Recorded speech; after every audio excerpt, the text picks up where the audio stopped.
Thanks for being here. Subscribe to Cheating Stories Best, so you don't miss new stories. The wife wondered why her husband wasn't calling her, but she soon learned the inevitable. Today's second part of a story with a similar plot. Enjoy it! You are listening to the second part of the story. You can listen to the first part in the previous video or by following the link in the description under this video. Happy listening! Why did I start cheating on Jeff?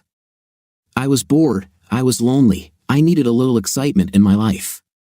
Maybe it was just because I could. Jeff was away more than 14 hours a day, returning home between 7:30 and 8. I worked until 4:30. This gave me enough time to do whatever I wanted. Jim was so flirty and very handsome.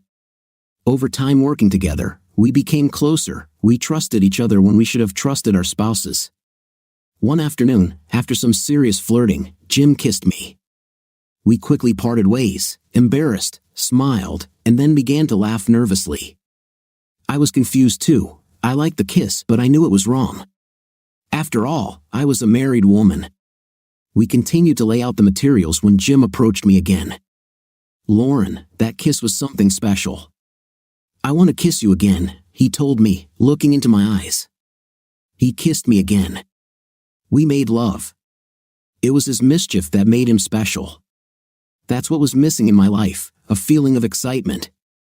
I was no longer bored. Now I looked forward to every day and the opportunity to be with Jim. Looking back now, I think Jim and I would agree that it was one huge mistake. I fooled myself into thinking I didn't love Jeff as much as I should.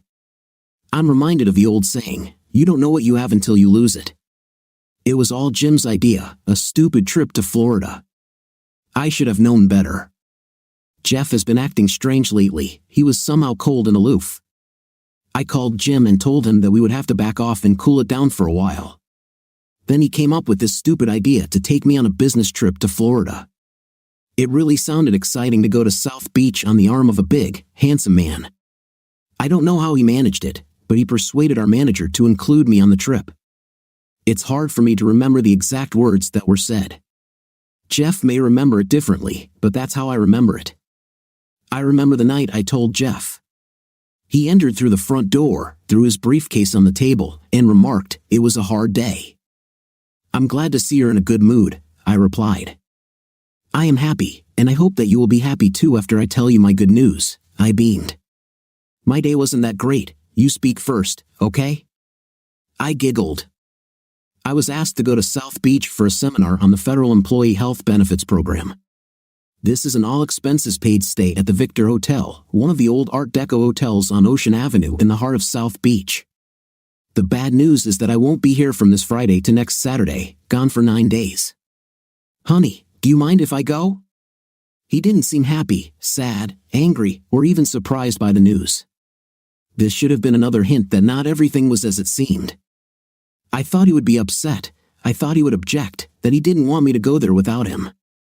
I looked into his eyes to understand how he felt. His eyes were fixed on mine, and he asked without any emotion, "Is it important for your work to go on this trip?" I told him, "Perhaps I will be passed over for a future promotion if I am unable to travel." He stood up and walked to the front door, looking at the front lawn for a few moments. Then he almost whispered something that I could barely understand. I thought he said, "Everything was fine." I asked him, "Did you just say that I can go?" Still standing in the doorway and looking out, he nodded his head affirmatively. He never looked at me, he nodded his head. Yes, I could go. I felt so relieved. I was sure that if he looked at me, he could see the lie on my face. Now I was sure that he knew nothing about my affair with Jim. Jeff would never have let me leave if he did, right? I felt dizzy like a schoolgirl. I walked up to Jeff and hugged him, saying, "You won't regret this." When he didn't answer, I ran to the phone. I should have told Jim, "Jim, Jeff said I could go to Florida with you." I laughed and giggled the whole time I was talking to Jim. One day I finally looked at Jeff. He stood at the table, watching and listening to the telephone conversation. When I looked in his direction, he turned and walked out the door. He still had the same blank look on his face. Where the hell was my head? After the phone call, we spent a quiet evening at home. Jeff sat alone, staring out the window, lost in his own thoughts. It finally dawned on me that he didn't want me to go on this trip. However, he wouldn't stand in my way if it meant promotion. That's exactly what I thought. If only I knew his plan, I would have done this.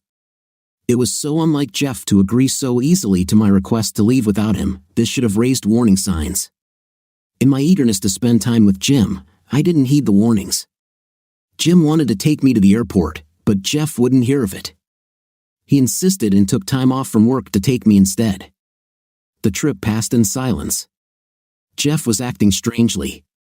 I felt that something was wrong and asked him, "Jeff, are you upset? Do you mind if I go on this trip?" He replied that he would be lonely and miss me while I was gone. I assured him that this would be a work trip with no time for rest. At the airport, Jim came up to me, kissed me hello in front of Jeff, and made some inappropriate comment about taking care of me on the trip. I thought Jim had ruined everything when Jeff glared at him. I quickly assured Jeff that Jim meant he wouldn't let anything bad happen to me. Jeff turned to me and said, "I know what he means, Lauren." I breathed a sigh of relief when he turned back to Jim and said, "Thank you for looking after her." Jim convinced us to go through security. He passed first. Just as I was about to give my boarding pass and driver's license to the TSA agent, Jeff pulled me back. "Are you leaving and haven't said goodbye to your husband?" he asked. I hugged Jeff and kissed him, answering, "Of course, how imprudent of me." He pulled me close and said, "I need to talk to you before you leave. We have never been apart for so long before. I want you to know that I have loved you since I was 16 years old. You're leaving on a plane and I'll go home alone. Anything can happen to us. If for some reason you never see me again, I want you to know that you are the best thing that ever happened to me, and I love you more every day. If anything happens to you, I won't be able to continue living." He kissed and hugged me again, saying, "I love you, have a safe trip." I politely replied, "I love you too, honey, but I have to go." As I turned to leave, Jeff pulled me back. "Lauren, I know I told you it was okay that you could leave. I meant it when I said it. Now that you're leaving, I realize that I don't want you to leave. It's not too late. Tell him you can't go and come home with me. Blame it all on me. What do you think, Jeff? You know I can't give up on Mr. Beckman at this late date. Tickets are purchased and paid for. Besides, he needs me at this seminar. I know I'm being selfish, but I don't want you to leave," I said, angry now that at the last possible second he was telling me that he didn't want me to leave. I didn't even think for a moment about his feelings. "Jeff, I need to go. Don't try to stop me. My decision is made. I'm going on this journey. I will be a great help to Jim. I can't let him down." I looked into his eyes. He looked so unhappy. He really looked sad, like he was about to lose his best friend. To be honest, I thought he was going to cry. For a moment, I almost told him I wasn't going. Then I thought, no, I want to spend this time with Jim. I turned away, handing my boarding pass and license to the agent. She obviously heard what Jeff told me. When she looked at my license, she said, "It seems he really loves you." I glanced quickly at Jim and replied, "I think so." When I turned to pick up my license and boarding pass, she looked at me with sad eyes and said, "He doesn't know, does he?" "What are you talking about?" I answered with obvious irritation. "You'll break his heart when he finds out," she told me. "You have no idea what you're talking about," I said, extending my hand to take the ticket and license from her hands. I started to turn to leave when she grabbed my hand, pulled me towards her, and whispered, "When he finds out, it will break your heart too." She continued to whisper, letting go of my hand. "Aren't you ashamed, girl? The one behind you loves you, and the big one over there will break your heart." I walked across the roped-off area where Jeff and Jim were waiting for me. Jeff noticed that my face was flushed and looked at me questioningly. Jeff was always sensitive to my emotions and knew something was wrong. I waved him away with my gaze. Jim never suspected anything was wrong. If I were thinking sensibly, I should have known which man was best for me. I also should have known that Jeff could read my feelings and would have known something was going on. Jeff stayed to watch us get through security. I looked back at him one last time as I was putting my shoes in one of the gray plastic containers after going through the body scanner. I turned around to wave goodbye to Jeff, but he was nowhere to be seen. It seemed strange to me, but I just put it out of my head. The flight was pleasant but lonely. Jim fell asleep immediately, leaving me to watch TV on the flight until we landed. We checked into our room, and without waiting to put our clothes away, we jumped into the shower and then made love. Afterward, I decided to call Jeff at home early to let him know I had arrived safely. Strange, but no one answered. Remembering what Jeff said about not seeing each other again, I suddenly became worried. I called several more times, but still, no one answered. I was really worried. Finally, around 8 o'clock, my cell phone rang. I realized it was Jeff. "Hello, honey, I'm glad you called. I called your home several times, but you didn't answer the calls. I was worried about you. Where have you been?" I asked. "I went to one of the local bars with the guys from work. They were raving about some club and persuaded me to go, that's all," Jeff replied. Not believing my ears, I experienced a fit of jealousy. "You better not hit on any girls, Jeff. Remember that you are a married man. I don't think I could forgive you if you did that. Why do you think that I would cheat on you? Have I ever given you any reason to suspect me of betraying you or our marriage? You know me better than anyone. I could never hurt you by doing something as dirty as this," Jeff responded. "I know you would never do something like that to me, Lauren. That's why I let you go on this trip to Florida. I trust you completely. I trust you with my heart, even my life. You know it, you understand, don't you?" he asked. "Of course, honey. I feel the same way too," I lied, stammering. "Look, Jeff, I'm really tired from the plane ride, and I think it's making me. You call tomorrow and I'll be in a better mood, okay?" "Of course, Lauren. We can talk tomorrow," he replied. "Good night, Jeff. I love you." I needed to tell him that I loved him. I didn't know why I felt like I was slipping away from him. I really didn't want to lose him. I just wanted this adventure for myself. "Good night, Lauren," he said, hanging up. A thought struck me. Did he really say that he loves me back? I wasn't sure. I thought he must have, just like he used to always do when we talked. After Jeff's phone call, Jim and I made love again. This was supposed to be a real vacation. After breakfast on Saturday morning, we decided to go to the pool and get some sun. I bought 2 special outfits for this trip and decided to wear the more conservative one today, a red bikini with a modest top. The bottom was just a large thong. I knew Jim would love it. I walked up to the pool ahead of Jim, hoping to impress him. I liked this idea. We sat on 2 sun loungers and enjoyed the warmth of the sun. Jim sat down and started talking to me about the seminars we would be attending starting Tuesday morning. Without any warning, he leaned over and kissed me. We exchanged a few more kisses. I asked Jim if he wanted to come back to the room. His face lit up with a big smile and he helped me gather our things. We left holding hands like a couple in love. After dinner, we returned to our room to wait for the expected phone call from Jeff. But that evening, there was none. For some reason, I was angry that he didn't call. Poor Jim, I'm in such a foul mood that he won't get any love tonight. On Sunday, we got up early. Jim and I wanted to take a walk along the boardwalk at Loomis Park. We were hoping to see some movie stars frolicking on the beach, but unfortunately, we didn't see anyone.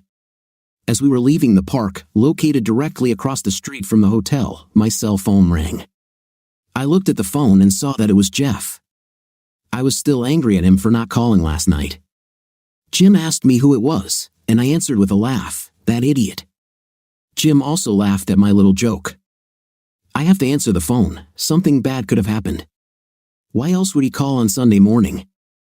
I said, "Jeff, is everything okay? Did something happen?" I asked. "It's okay, honey. I was lonely and I just wanted to hear your voice. It's good to know that you care about me. I worry about you all the time, Lauren," Jeff explained. "It's Sunday morning, and I thought something bad might have happened. You didn't call last night. You scared the crap out of me." I practically screamed at him. I was very annoyed. I didn't know I would be like this, bothered to you, Lauren. I knew he was in pain. I heard it in his voice. I felt lonely. I thought talking to my wife would lift my spirits, I said. Sorry to bother you. Before I could answer, he hung up. Don't worry, I said into the switched-off phone. I turned it off and walked to the nearest bench. What did he want? Asked Jim. He was lonely and wanted to talk to me. Why did I attack him like that? It was a question I asked myself, not Jim, but he answered anyway. Lauren, we've been having this affair for 6 months now. Maybe you're starting to get tired of him. Maybe it's time to let him go, get a divorce.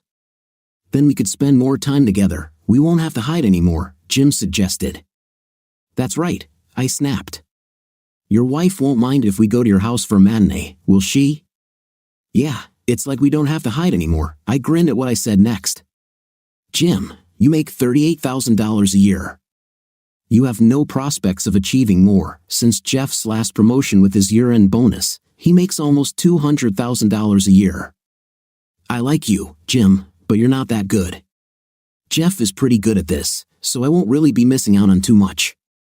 But someday you will become the CEO of this bank and I intend to be there to share it with him, so there will be no divorce. Get that idea out of your head.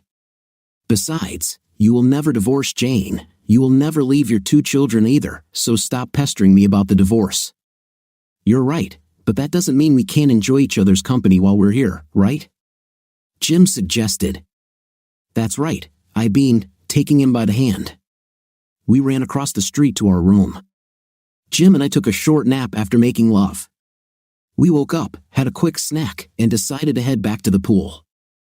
I told Jim I picked out a special outfit for going to the pool today. I hope you enjoy it.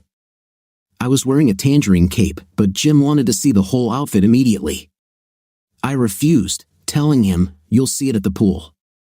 I walked towards the pool with Jim walking right behind me. Jim sat down, and I remained standing with my back to him. I turned around and took off the cover. I laughed and asked, do you like it? I like it, Jim replied. At that moment, one of the hotel employees came up to us and said, Miss, some guests complained that you are showing nudity by the pool. Such demonstrations are prohibited on hotel premises. I have to insist that you cover yourself. Confused, I looked back at the parents of 2 small children who were staring at us. I grabbed my cape and put it on. We left the pool area, returning to the room. We tore off our clothes and jumped into bed. When I woke up later, I saw Jim on the balcony wearing one of the thick terry robes the hotel provides to its guests. We made love. When the phone rang, I realized it must be Jeff. I told Jim to be quiet while I talked to him. I picked up the phone after the 5th ring. Hello, Jeff, I said with concern in my voice. Are you okay? Your voice is strange. It took you a long time to pick up the phone, and you seemed out of breath. Thinking quickly, I answered, I was in the shower when I heard the phone ring. I grabbed a towel and ran to answer the call. You should have seen me, sitting without clothes on the bed. I think you'd have some naughty ideas. I'm sure I would, baby. I'm calling to see how your day was. Did you have a productive time at the seminar? Oh, that was all I could squeeze out. I was very surprised. Yes, Jeff, we had a good day at the seminar. I continued, how was your day? Honey, I feel depressed and I feel a little sorry for myself. I miss your sweet voice.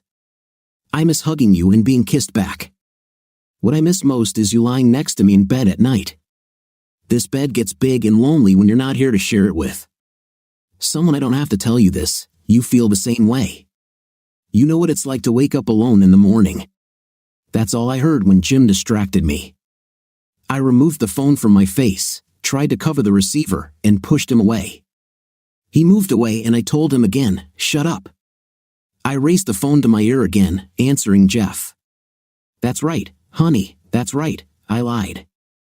Listen, Jeff, I'm freezing here, I'm all wet, and now I need to go. I will talk to you tomorrow. Fine, I love you, I told him, as I always did at the end of a conversation. Right, he muttered sarcastically. Goodbye, Lauren, he hung up. I actually looked at the phone before putting it down. I sat on the bed, pulled my knees to my chest, and wrapped my arms around my legs. I had a bad feeling about this phone call. Something was wrong. I couldn't understand what was going on. Damn it, Jim! Something happened when he distracted me. I ignored it. I was tempted to call Jeff back when Jim interrupted my thoughts. "What's going on with you, Lauren?" asked Jim. "You look like you just lost your best friend."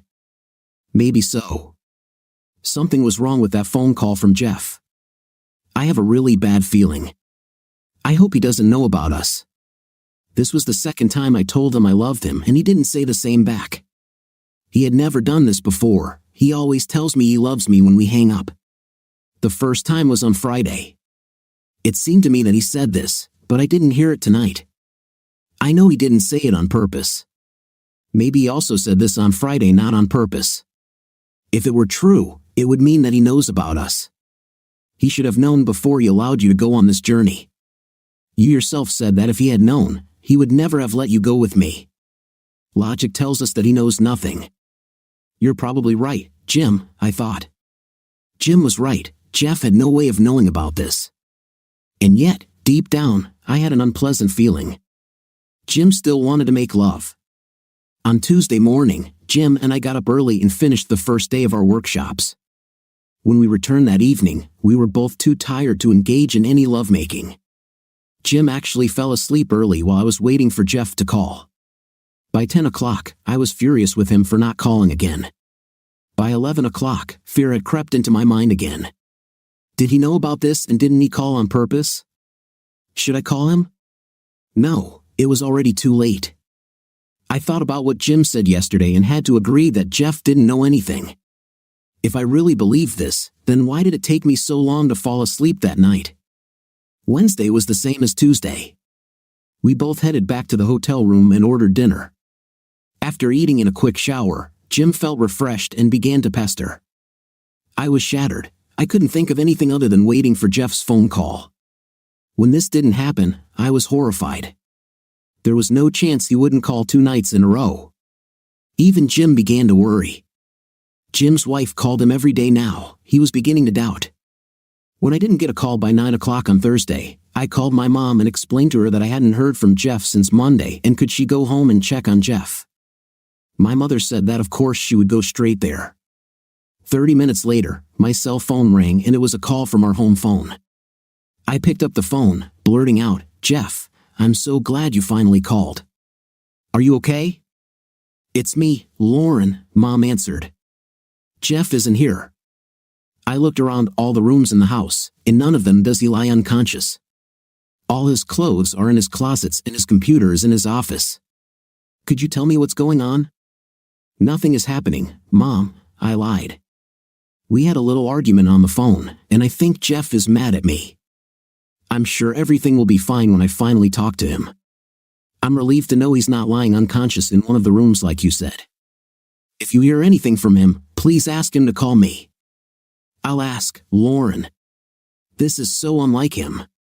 You must have said or done something really bad if he didn't call you for 3 days." "No, Mom, nothing that bad. Just ask him to call if you see him. Thank you for doing this for me. See you when I get home."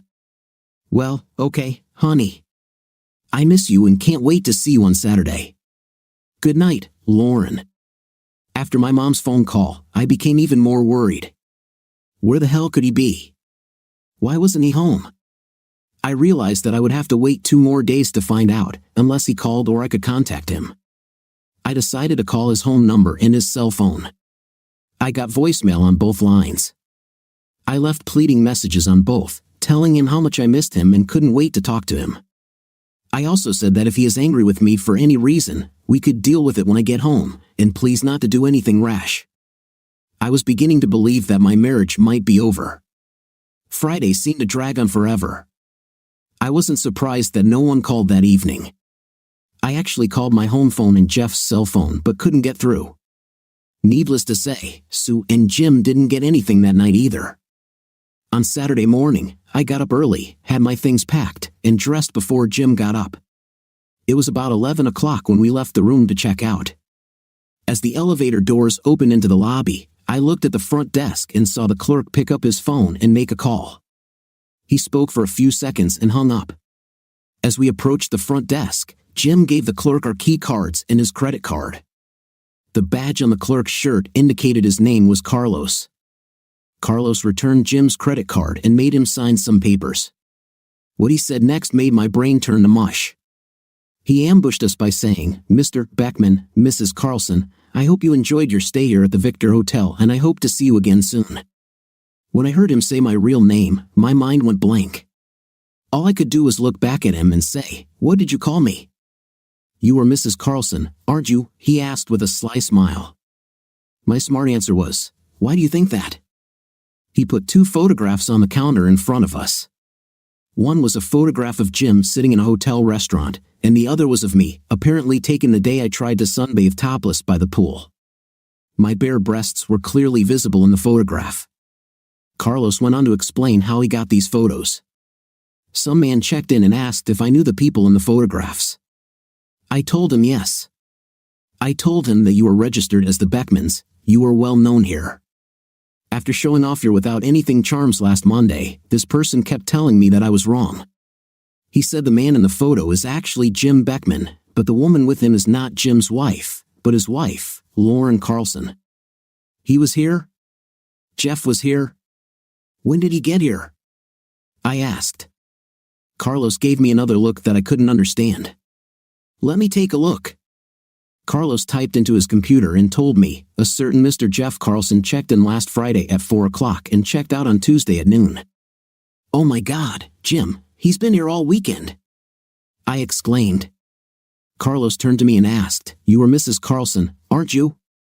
"Yes, that's true," I admitted ashamedly. "Okay, in that case, I have something for you." Carlos smiled the same mysterious smile, handing me an envelope. I looked at him. It was not addressed to anyone. I opened the envelope and took out a folded piece of paper. I opened it and read the 3 words printed on it, "Lauren, sorry. Half-Duke."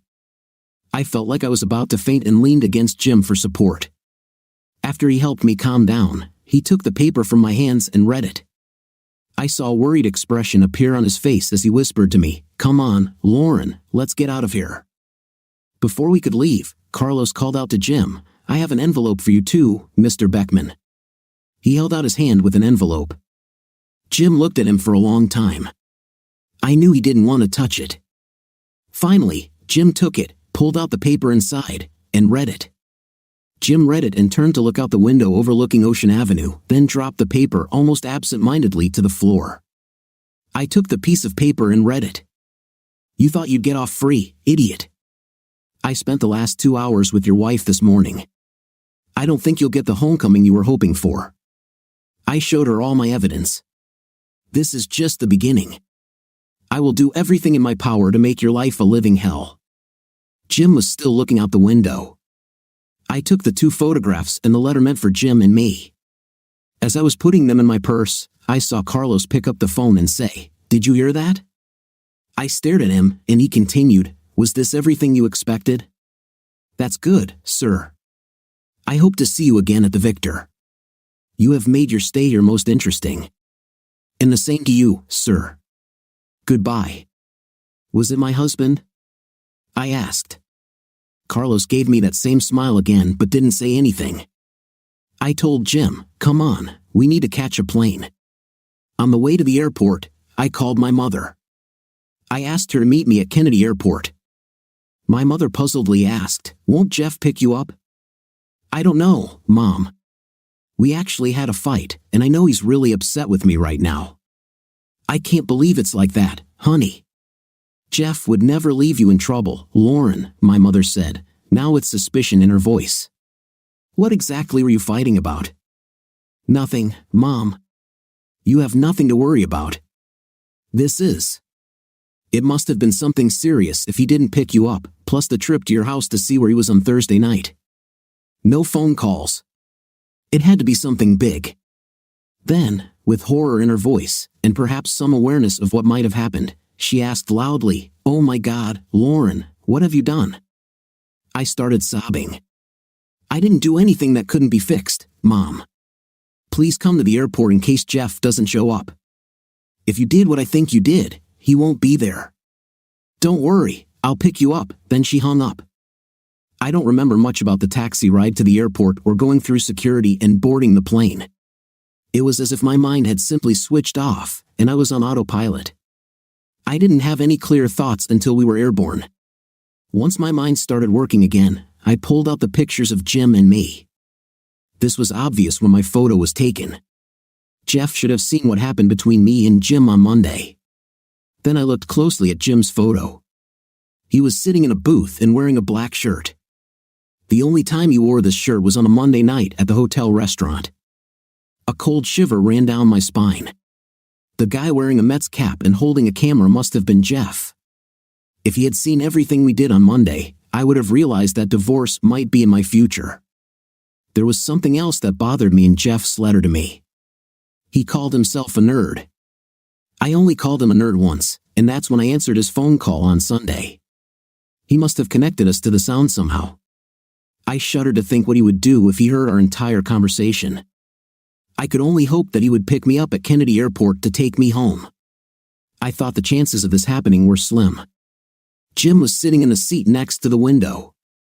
Every time I looked at him, he was looking out the window, but I knew he wasn't really seeing anything. I spent most of the flight home looking at letters and photographs. I kept replaying in my mind the phone calls I'd received from Jeff. If Jeff was in Miami, who knows what he saw or heard? This ignorance terrified me the most. The most disturbing thing was the last phone call that night. I realized that something was wrong with this call. His attitude was strange, and I missed something. Now I felt that it was very important, and Jim distracting me made me regret it. After replaying all the events in my head, I realized that I couldn't do anything until I saw Jeff again. When the flight landed, I couldn't wait to get off the plane. I ran through the terminal until I left the security area. If Jeff was going to pick me up, I had to see him. There was a small ramp that leads to the lobby where Jeff should be waiting. As I stepped off the ramp, I quickly said a prayer. I saw that my mother was waiting for me. I asked, "Is Jeff here?" Mom shook her head from left to right and said, "No." Jim followed right behind me, looked around, and didn't see Jane. He looked dejected. He quickly took out his phone and called his wife, Jane. "It's me. Will you pick me up?" he asked. He listened for a while and then ended the call. He looked at us and said, "She hung up. She won't come." He walked up to a bench and covered his face with his hands. I was sure he was crying. Mom walked up to Jim, pulled him by the hand, and told me, "Come on. I'll take you both home." On the way to my house, my mother continued to cast withering glances at me. One day I turned to look at Jim. He looked out the window, and tears streamed down his face, like me. I thought this trip was a stupid idea, definitely not worth it. When I arrived home, I didn't know if Jeff would be there.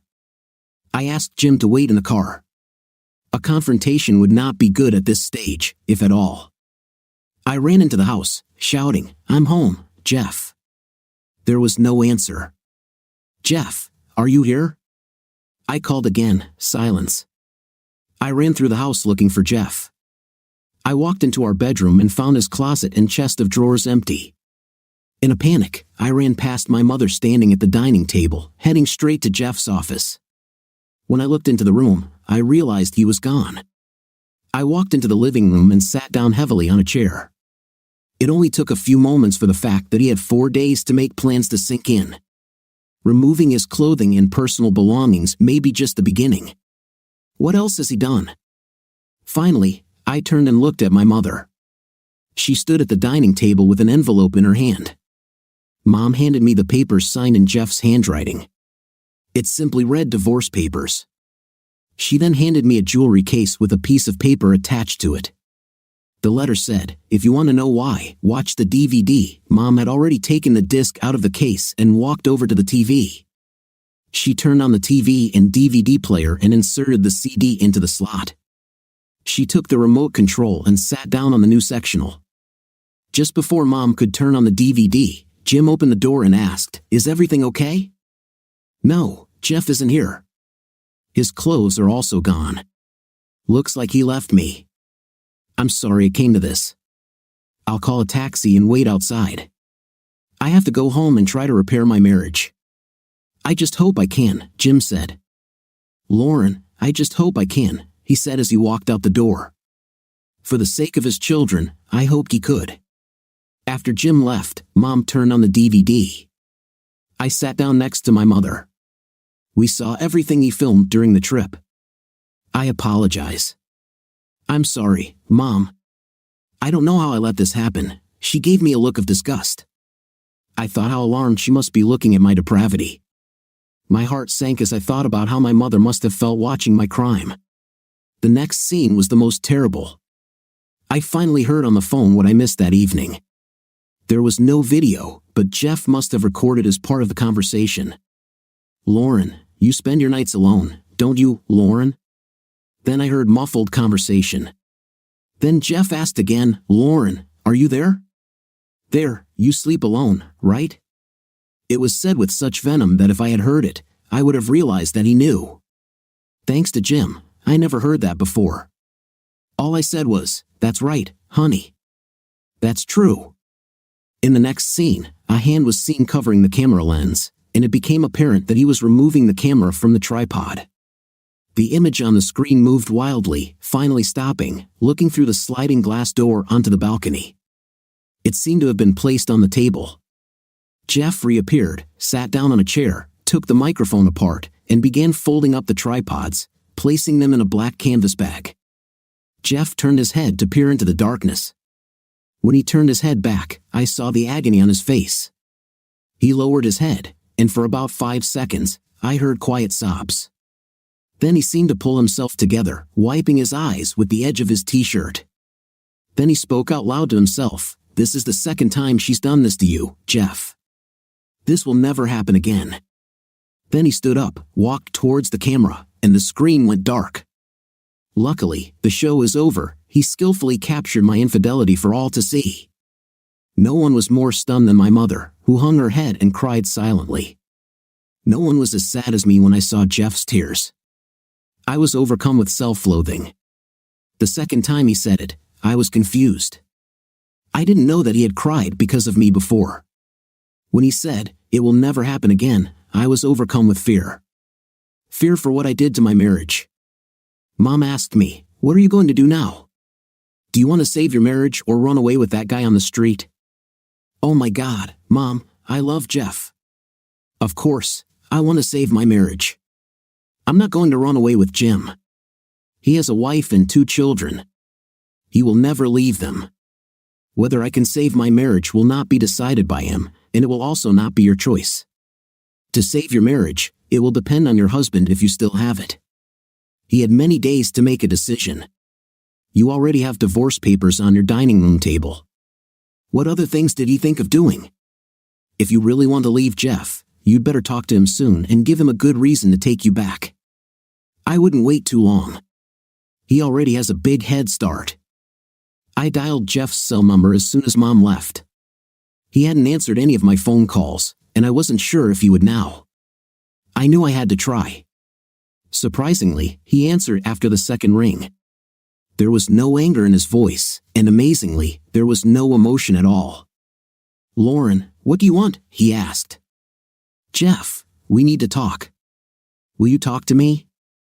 "Sure, Lauren. When do you want to start this conversation?" "Tomorrow. Anytime you can come." "Okay, Lauren. Tomorrow at 2. Goodbye." Short and to the point, I thought.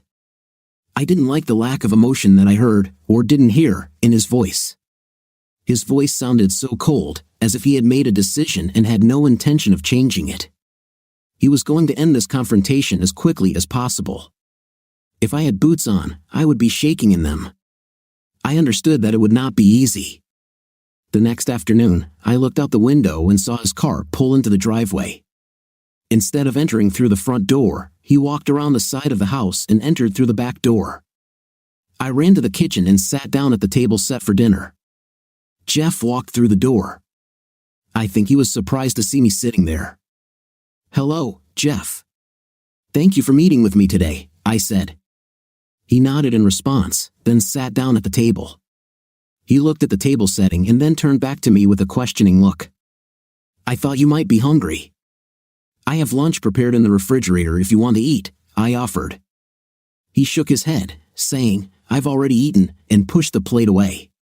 He looked at me again, and the expression on his face seemed to scream, you wanted to talk, so talk. I started, Jeff, I want to say, no, I need to tell you how sorry I am. Jeff seemed about to say something in response, but I cut him off. I know what you're going to say. Sorry for getting caught, or sorry for cheating, I said, reading his expression. I realized that I was right. Yes, I'm sorry I got caught, but not for the reason you might think. I regret that I even started cheating in the first place. What bothers me the most is the pain I see on your face because of my stupid actions. The realization that I caused this is tearing me apart inside. Can you forgive me, Jeff? Even if you do, I don't know if I can ever forgive myself. I waited for Jeff to speak, but he didn't say anything. I could see pain, anger, confusion, and even love flash across his face as I waited for an answer. When he finally spoke, I was surprised by what he said. Do you know that when I woke up in the morning, I lay in bed and watched you sleep? Or after I finished taking a shower, I would sit on a chair next to the bed and watch you.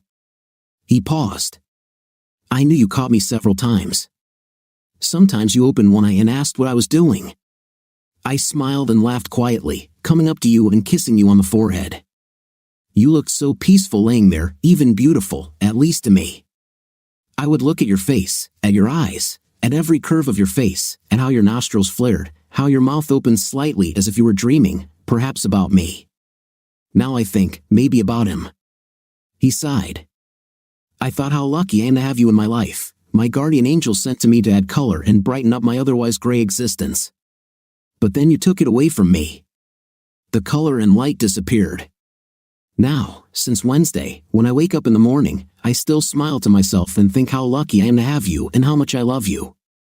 Until I roll over to look for you and you're not there. Then I remember. I remember what you did, and the pain comes back. Since then, this has happened every morning. The only difference is that every morning I love you a little less, and the pain is not so strong. I realized that my mother was right. I've waited too long. Maybe if I had come home on Wednesday night, I could have talked to him and maybe changed something. It seems that now I'm late. He replayed what happened in his head, and the choice he made was divorce, the last thing I want. Please, Jeff, don't make a hasty choice. I know I was wrong and don't deserve any attention, but I'm begging you. Give me a chance to make it up to you. Give me a chance to show you that I can be the wife you deserve. Please, give me a second chance. I looked at him, waiting for an answer. I saw his eyes fill with tears, then a tear rolled down his cheek. I reached up to his face and wiped away a tear with my thumb. I swore you wouldn't make me cry again, but now look at me, he commented sadly. Jeff, I heard you say on the DVD that this was the second time you cried for me. When was the first time? Lauren, I fell in love with you when you stepped out of your dad's car. The first time I saw you, my best memories are from the summer we spent together. My worst memory is when you left me at the harvest dance. You deceived me and left me for another guy, just like this time you left me to be ridiculed by Billy Barber and the rest of the football team. I don't know how many nights I cried in my bed where no one could see me. So you see, Monday night I cried for you for the second time. The tear that just fell seems to be for the third time. I'm sorry, Jeff. It seems like I say this too often today. This will sound stupid to you, but it was a physical pull. I will never see him again, and I will not miss him at all. All I need is for you to be by my side. I don't know, Lauren. I saw what you did, he shook his head sadly and said. I know I can't compete with that. I will not compete with another man. I will not compete with the memory of that other man for my wife. If we stay together, I will always be competing with his ghost, trying to measure up to your other man. You don't have to compete with anyone. You will never understand until it happens to you. Jeff shook his head sadly again and began to rise from his seat. I thought he was about to leave. I saw my marriage go up in smoke. I don't know what came over me. I jumped out of my chair, knocking it over, ran up to Jeff, and wrapped him in a bear hug that I didn't let go of. "Don't go, Jeff. Please don't leave me now. When I saw your letter at the hotel, I realized what I was doing. I realized that you and my marriage are what's important. Please forgive me and take me back." He hugged me loosely and gently stroked my hair. After a while, he put his hands on my shoulders and gently pulled me away from him so that he could look me in the eyes as he spoke to me. Whenever I thought about us in the future, I saw the two of us together, the house surrounded by white picket fences just like in the movies. We would have 2 sons and a girl like you that I could spoil. She would have me wrapped around her little finger just like her mother did. I've seen us plan weddings, celebrate anniversaries, and special birthdays. I saw us grow old together and how our love sustained us through difficult times. Now I can't see anything. I have a big black hole where love used to be. I see the overwhelming darkness of life without you." He backed away, saying, "I have to go. I need to do something." "Don't go, we have so much to discuss." "No, I have to write a thank you letter." What letter could be more important than trying to restore our marriage? "And who should you write the letter to?" "Ronnie Millsap." "Why? What does he have to do with this?" "He helped me leave my cheating wife." He turned and walked out the door whistling a tune that I later learned was Stranger in My House. 5 years later, my wife, asked me to drive the car to the front of the house. We were going to my parents' house for a Memorial Day party. I walked out the back door, past a newly built 10-car garage to a bluff overlooking the beach below, across Long Island Sound to the Connecticut coast. I no longer lived in a rented house on the coast of Nassau but in the old town of Mattituck. Back in the garage, I had to decide which car I wanted to take with me to my parents' house. My gaze settled on garage number 5. I clicked the remote control and stood back as the door lifted to reveal my newest acquisition. I closed the door and started the engine. I loved the sound of the powerful rebuilt Ford 390 V8 engine as the car pulled out of the garage. I lowered the convertible top and turned into the circular driveway in front of the house. I got out of the car and turned to look at the latest object of my affection, a 1961 Ford Thunderbird convertible with shiny chrome, black paint interior, and roof. God, it was beautiful. My wife opened the door and frowned. "My child and I can't drive with the top down. You'll have to pick it up." I sighed and said to her, "Okay, I'll put it up, but it looks a lot cooler with the top down. If you ever want me in it with the top down again, you'd better put it up now." My thoughts went back to the day I first took the car and we went for a drive with the top down. And NAH put her top down and I quickly pressed the button to raise it. NAH smiled smugly. She knew how to use her amazing feminine power. I met Na 2 months before my divorce from Lauren was final. The only thing Mr. Diamond, the bank's president, agreed on with his ex-wife was their adopted child from Romania. Although they hated each other, they both loved this little girl. The Diamonds started a charity to help Romanian orphans. I knew I was expected to participate in a $1,000 per plate fundraiser. Since I had become Mr. Diamond's favorite, I was seated at his table next to his wife. There was an empty space next to me. Before I sat down, I looked at the card on the table, and it said reserved for Kieran Noah. As I sat down, I nodded hello to Mr. Diamond and lightly kissed the former Mrs. Diamond on the cheek. I looked at my boss again because he had a mischievous smile on his face. It seemed like only seconds passed before this beauty in black sat down in the seat next to me. Mr. Diamond's face was beaming, and his smile never left his face as he introduced me to Janina Karova, Victoria's Secret lingerie model. I later learned that Na herself was a Romanian orphan and a member of the board that ran the charity. That evening, Na and I hit it off. We talked about our lives. She told me about her terrible life in Romanian orphanages. I think she almost brought me to tears. I wanted to hug her and protect her. She later told me that she felt my empathy and it made her want to know more about me. Many single men invited her to dance this evening, but she refused every one. I didn't invite her because I thought she didn't want to dance. Na took matters into her own hands and invited me to dance. I said yes, of course. We dated for 2 years before getting married. The wedding took place at Mr. Diamond's estate in Southampton, New York. I thought his wife was a little young for him at 35 versus his 61, but he always had a smile on his face, so what do I know? We had a great first year. When Na came to me and said she wanted to have a baby, I asked her if she realized that having a baby would put her modeling career on hold for a long time. She looked me straight in the eyes and said, "The only thing I want more than anything in the world is to have a child with you." A wide smile appeared on her face when she said, "Maybe more than one." A big smile appeared on my face, and I suggested, "I think we should start trying now." We both laughed and ran into the bedroom. A year and a half later, our son Jeff Jr. was born. We got into the car after getting Jeff Jr. in the back seat. The only non-standard part on the Thunderbird was the air conditioning I installed. I knew from experience that once Na changed her clothes, she didn't want anything messing up her hair. She would rather ride a horse in 100 degrees heat than have a single hair ruffled. Installing air conditioning would have made it more enjoyable for both of us. When we walked into my dad's backyard where he was grilling burgers and sausages, I was shocked to see Lauren and her mom Cheryl sitting at the table talking to my mom. Na carried Jeff Jr. in her arms, walked over to the table, and sat down. Mom quickly took her beloved and only grandson from Na. I approached my dad and asked, "What the hell are they doing here?" My dad said, "Speak quietly, your mom invited them." She and Cheryl had become close since Frank died. Lauren was all alone, so your mother invited her too. You know she had a hard time getting rid of that fifth place, Billy Barber, after you two got divorced. I knew she married Billy after I met Na. I didn't think she was that stupid.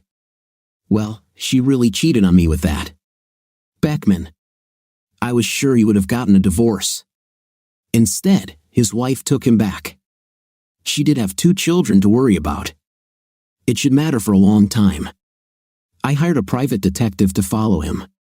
Every time he was close to getting a good job, I would spread rumors that he was a bad worker and he would lose it. This continued until he or his wife realized that I must have had a hand in his series of failures. Jane Beckman called and asked me point blank if Jim's bad luck getting a job had anything to do with my revenge. Before I could respond, she told me that it not only hurt Jim but also hurt her and her 2 children. She went on to say that she thought what he did to me was terrible but that she didn't take it out on his children. I didn't immediately tell her that I was involved, but I said that I was sure that from now on, it would be easier for him to get a job. She thanked me profusely and apologized for him ruining my marriage. I have no idea what he's doing now since I let the detective walk away along with all the remaining hatred I had for him. It was actually a big relief to be free of the baggage. I picked up my son from Na and said hello to Lauren and Cheryl before walking over to the bench by the back door to the kitchen. A few moments later, Cheryl Xiao sat down next to me and extended her arms to hug Jeff Jr. We sat quietly while she played with my 8-month-old son. Finally, she looked at me with tears in her eyes and lamented, "He should have been my grandson." I would make the best grandmother, you know that, don't you, Jeff? I looked closely at Cheryl Xiao. She has aged over the past 5 years. I knew our divorce was hard on her. She always liked me, and she was thrilled when Lauren and I got married. I know it would have been, Mom. You were a great mom to Lauren, and I know you would have been the best grandma too. Thank you, Jeff. I've missed you for the past 5 years. Oh, and congratulations on your promotion at the bank. Your father told me that you are now in 2nd place there. Yes, Mr. Diamond eventually resigned under a little pressure from the board of directors. They promoted Howard Goldman to the top spot, and he brought me along as executive vice president in charge of operations. Basically, if I keep my nose clean when Howard leaves, I should run for president. Jeff, Lauren wanted to talk to you, but she was afraid to approach. Can I tell her it's okay? Of course, Mom, I answered. 5 years have passed. I'm sure we can talk to each other civilly. Lauren's mom came back to the table and spoke to her. Before she could get up, Na came up to me and said, "Be gentle with her, Jeff. She is very fragile. Don't upset her." I nodded in agreement. Na stepped aside as Lauren approached. "Hey, Jeff, you look good." "Hey, Lauren, you too." Na is beautiful, Jeff, inside and out, and a good man, I can see. Thank you. I am lucky to have 2 wonderful wives. That's not true. I may have been attractive on the outside, but not so much on the inside. That's not true. You are beautiful inside and out. You were dazzled by Jim Beckman. I'm sure it was something I did to drive you away. That's really not true. Do you remember what I did at the dance with Billy Barber? What did you do there? No, it was me. There's something inside of me that spoils all the good things, something not so beautiful. Let's change the subject. Mom told me that you got another promotion at work. I always knew you would rise to the top. Well, a lot of good things have happened to me in the last 5 years. I looked at Na and smiled. When I turned back to Lauren, I saw that she was also looking at Na. She turned to me and smiled too. Jeff, there's one thing I need to clarify from that time 5 years ago. I didn't want to go there, but she brought it up. It was a telephone conversation in which I called you an idiot. I want you to know that this was the first time I called you that. To this day, I don't know why I did it. That's not why I started talking about that. This is what I told Jim about you that day. I told him that you would become the president of the bank and how much money you would make. I realized that it sounded like I only wanted to be with you for the money. That's not at all what I had in mind. I knew you would succeed. I've always been so proud of you. I just wanted to be there when you reached your goal. This is what I wanted to share with you. It was never about the money. Please believe that. I wasn't sure about that at first. I thought it was about the money. That was until I let Na hear what you said. She was the one who suggested that I did everything wrong. She thought, judging by the expression on your face, that you weren't humiliating me and bragging about me to Jim. It made me feel a lot better about you. I think that's when I started to forgive. There's one more thing I have to thank you for. What is it? I asked. What you did for Jane Beckman. She called me crying about what you did to Jim. She asked me to call you, but I told her that it would be better if she did it herself. I gave her your phone number at the bank. She called to tell me that Jim had finally found a job that could support them. She wanted me to thank you. I'm glad everything ended well. I never thought about her or the children. I'm glad it's over. I stood up and hugged Lauren. As we walked to the table, Lauren was crying happy tears, and now was smiling at me happily. We sat down at the table and had a pleasant day. On the way home that evening, we had the convertible top up, but Na had it down. It was another wonderful day. What do you think of our second installment of today's story? I think the husband in the second part found happiness with his new wife. I'm happy for him. What's your opinion? Write in the comments. See you in the comments.